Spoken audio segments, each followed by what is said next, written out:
విషయాలు మాత్రమే స్పష్టంగా చెప్పదలుచుకున్నాను. అనేక విషయాలు రైతులు మాట్లాడేటప్పుడు ప్రస్తావనకు తెచ్చింది. తోక బాస్ పుస్తకం అన్నారు. ఆ రోజులలో బావుతి బుక్కు, అది ఆ రోజులలో బావుతి బుక్కు చాలా వివరంగా ఉండేది. ఆ రోజులలో భూమి శిస్తు కూడా ఉండేది. అన్ని వివరాలు ఉండేది. అందులో కరి భూమి ఎంత, మెట్ట భూమి ఎంత, అనేకమైన వివరాలతో ఉన్న బావుతి బుక్కు. తర్వాత కోట్ల విజయ భాస్కర్ రెడ్డి గారు ముఖ్యమంత్రిగా ఉన్నప్పుడు కేంద్ర చట్టం ప్రకారంగా పట్టాదారు పాస్ పుస్తకం, దానికి తోడుగా టైటిల్ బుక్. మళ్ళా దాని తర్వాత రాష్ట్రంలో అధికారంలో ఉన్న పార్టీలలో కొంతకాలం తెలుగుదేశం పార్టీ కూడా సమిష్టి రాష్ట్రంలో అధికారంలో ఉన్నది. కానీ మనందరికీ ఒక ఆశ ఉండింది. ఉద్యమాలు జరిగినాయి. తెలంగాణ అంటేనే భూమికి చాలా ప్రాధాన్యం. భూమి విషయంలో అనేకమైన పోరాటాలు కూడా జరిగినాయి. దాన్ని దృష్టిలో పెట్టుకొని 2014 తెలంగాణ రాష్ట్రం ఏర్పడిన తర్వాత 17లో ఎందుకు ఆలోచన వచ్చిందో ఏమైందో తెలియదు, కానీ ఒక జాతీయ పార్టీ కాంగ్రెస్ పార్టీ ప్రతిపక్షంలో ఉన్నాం, కనీసం మాతో సంప్రదించకుండా, రైతాంగంతో మాట్లాడకుండా, ఎవరితో కూడా మాట్లాడకుండా 2017లో భూ రికార్డుల ప్రక్షాళన పేరుతో రాష్ట్రమంతా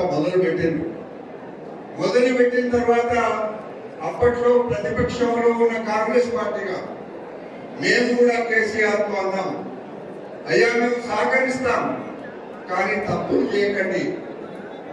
ఒక గుంట భూమికి కూడా పోరాటం చేసిన సందర్భాలు ఉన్నాయి. భూమి విషయంలో ఎప్పుడు కూడా తప్పులు చేయొద్దు అని అప్పుడప్పుడు తప్పులు జరిగితే కూడా వారికి లేఖ ద్వారా చెప్పినాం. నేను, నాతో పాటుగా అన్వేష్ రెడ్డి, కిసాన్ కాంగ్రెస్, మేమంతా కూడా రాష్ట్రమంతా తిరిగినాం. ఎక్కడైతే నక్సలైట్లు జెండాలు బాధ్యతలో కరీంనగర్ లాంటి జిల్లాలలో కూడా తిరిగినాం. మాకు అర్థమైంది ఆనాడు ప్రతిపక్షంలో ఉన్నప్పుడు, ఈ ధరణి అనేది భూముల రికార్డుల ప్రక్షాళన పేరుతో జరిగిన ఆదిలాబాద్లో జరిగిన ఆ ప్రక్షాళన రెవెన్యూ అధికారుల మాట వినడే, తహసీల్దార్ల మాట వినడే, ఆర్టీఓల మాట వినడే. ఒక చీఫ్ సెక్రటరీ, ఆయనకు సంబంధించిన కొంతమంది కలెక్టర్లు, వాళ్ళే మొత్తం రాష్ట్రాన్ని నడిపించారు.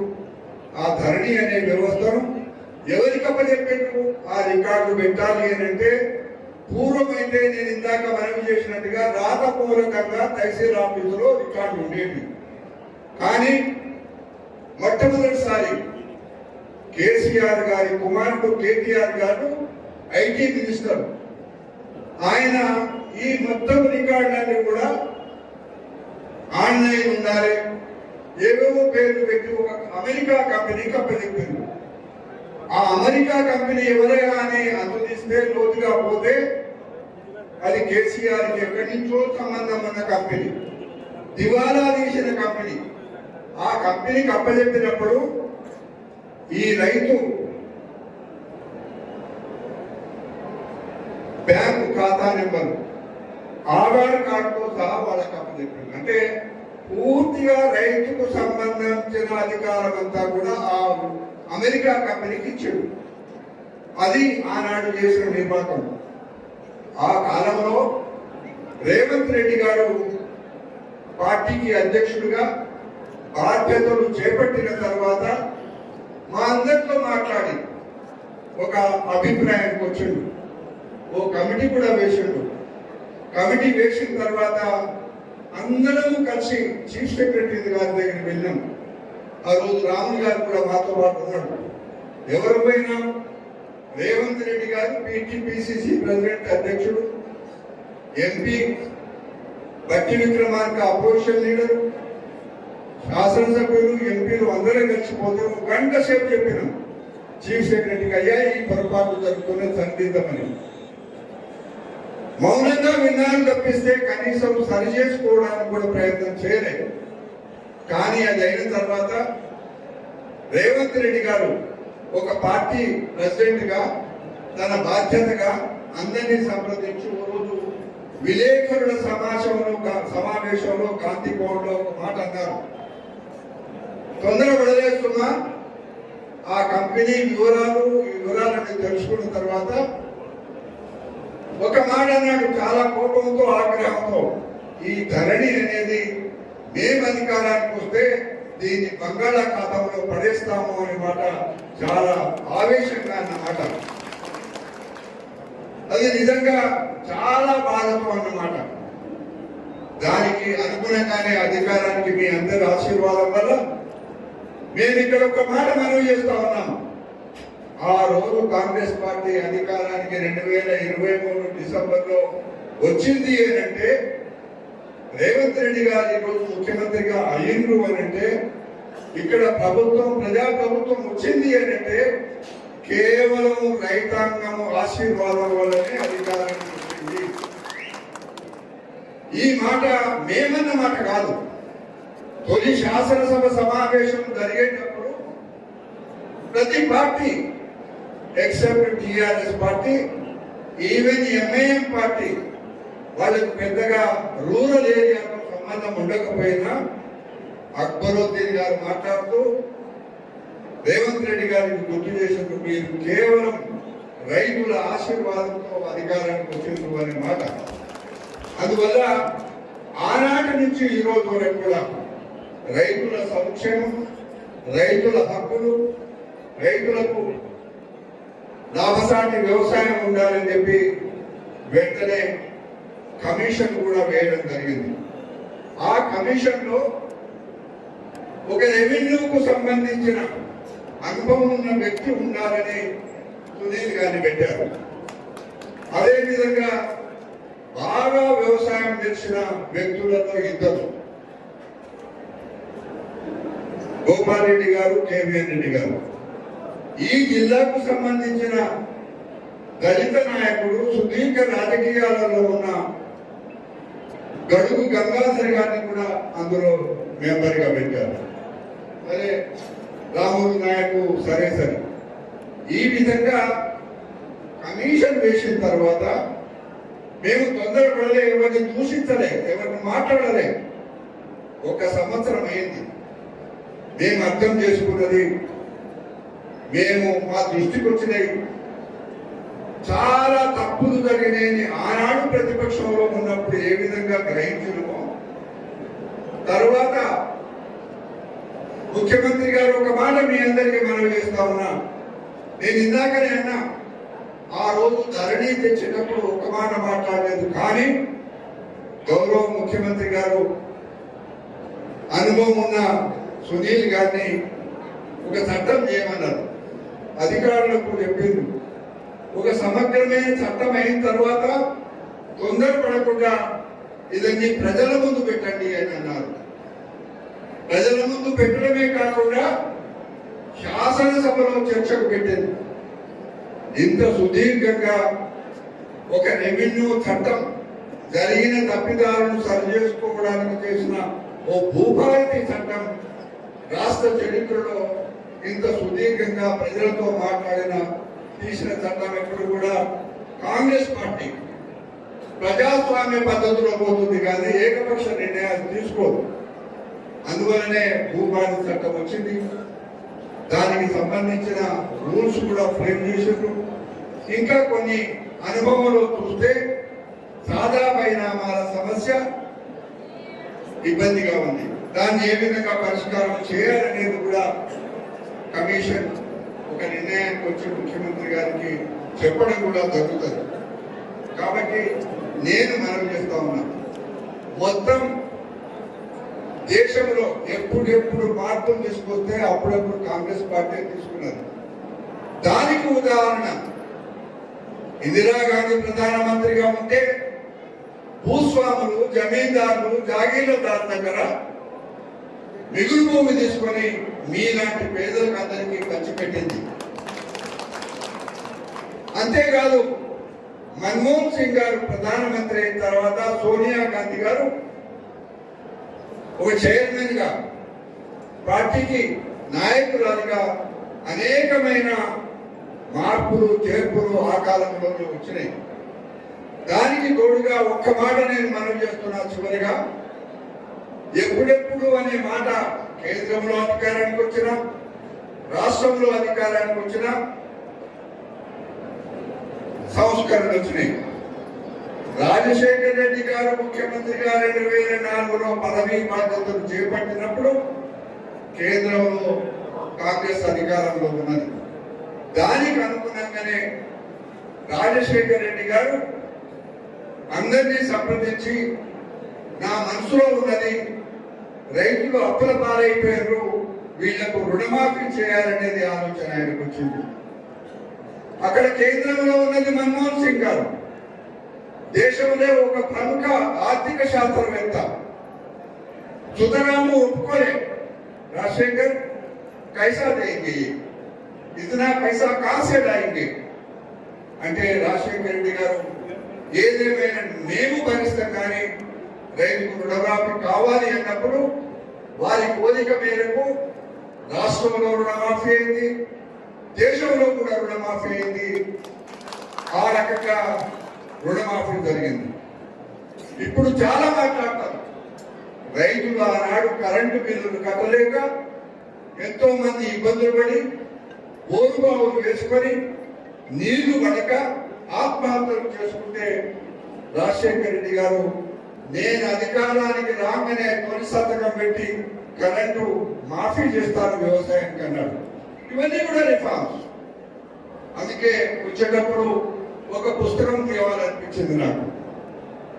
సునీల్ గారి ఇందాక ఈ పుస్తకం గురించి మాట్లాడినప్పుడు ఆనాడు రాజశేఖర రెడ్డి గారు ముఖ్యమంత్రి అయిన తర్వాత ఏ విధంగానైతే గ్రామానికి తహసీల్దార్లు పోయి రెవెన్యూ సదస్సులు పెట్టి పట్టా పుస్తకాలు ఇచ్చిండ్రో అంతటితో ఆగకుండా ల్యాండ్ కమిటీ రిపోర్ట్ ఒకటి రెవెన్యూ అధికారులతో మనం చేస్తా ఉన్నా, మీరు అందరూ కూడా కలెక్టర్ ఆఫీసులలో ఈ ల్యాండ్ కమిటీ రిపోర్ట్ పెట్టుకోవాల్సిన అవసరం ఎంతైనా ఉంది. ఈ రోజు భూభారతి చట్టం ఎంత పగడిబందిగా వచ్చిందో ఆనాడు ల్యాండ్ కమిటీ రిపోర్ట్ కూడా నేను ఇక్కడికి వచ్చిన రెవెన్యూ అధికారులు కానీ ఫారెస్ట్ అధికారులు కానీ ఇంకా ఇతర డిపార్ట్మెంట్ అధికారులు కానీ అన్ని విషయాలపైన దీంట్లో అనేకమైన సూచనలు చేయబడ్డాయి. ఎందరో మంది అప్పటి సమిష్టి రాష్ట్రంలో ఉన్న నిష్ణాతులైన వాళ్ళు ఈ పుస్తకం రాసింది.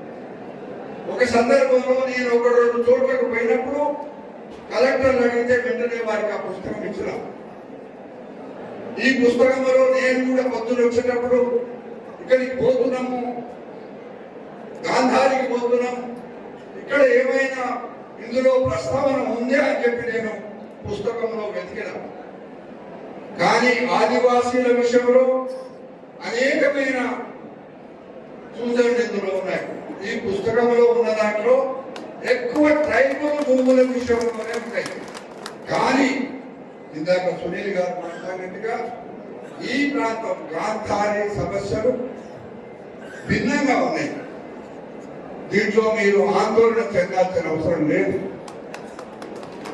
దీన్ని జాగ్రత్తగా రెవెన్యూ అధికారులు కూడా మీరు సహకారం చేయాలి, అటవీ శాఖ అధికారులు కూడా సహకారం చేయాలి, అట్లనే ట్రైబల్ వెల్ఫేర్ డిపార్ట్మెంట్ వాళ్ళు కూడా మీరు సంయుక్తంగా చాలా జాగ్రత్తగా ఒకసారి ఒక హక్కు పుస్తకం వచ్చిన తర్వాత దాన్ని కాదని, అది ఆనాడిచ్చింది రెవెన్యూ వాళ్ళే, మీరు రెవెన్యూ ఆఫీసర్ కూడా దాన్ని కాదని చెప్పడానికి వీల్లేదు. కాబట్టి దీంట్లో ఏమైనా ఇబ్బందులు ఉంటే సరి చేసుకోవడానికి ప్రయత్నం చేద్దాము.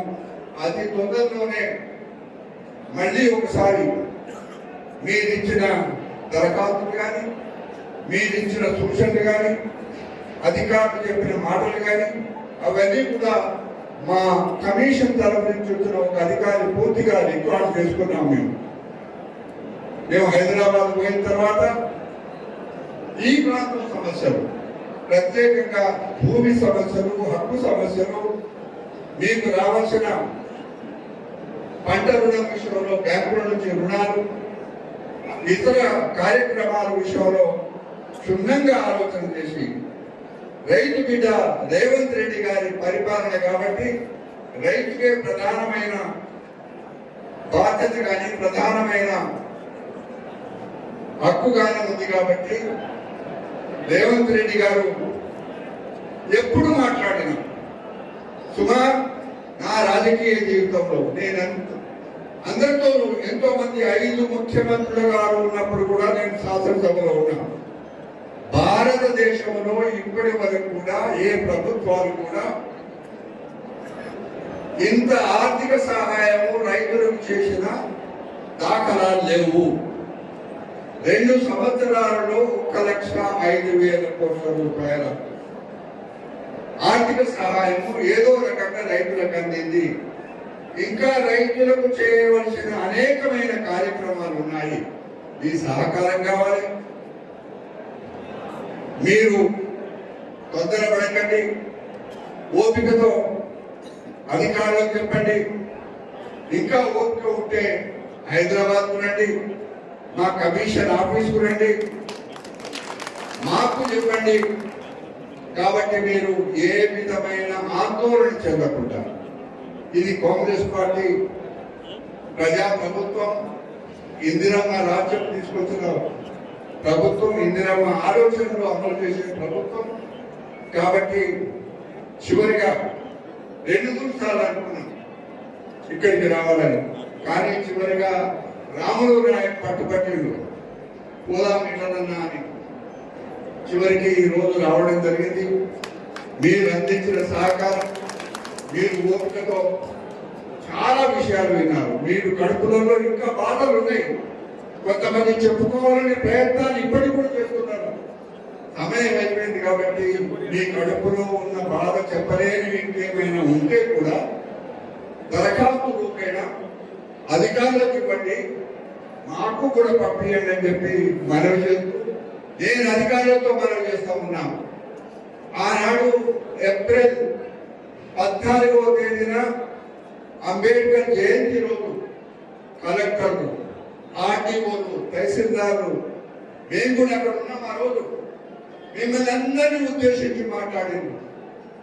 ఆ మాటలు ఒక్కసారి మీరు గట్టులో పెట్టుకొని, మీరు కూడా రైతాంగం కుటుంబం నుంచి వచ్చిన వాళ్ళు, మీరు కీలకమైన శాఖ నిర్వహిస్తున్నారు కాబట్టి రైతులను మీ బిడ్డలుగా, మీ సోదరులుగా భూమి హక్కును కాపాడే విషయంలో మీరు సహకరించాలని చెప్పి కోరుతూ సెలవు తీసుకుంటాం.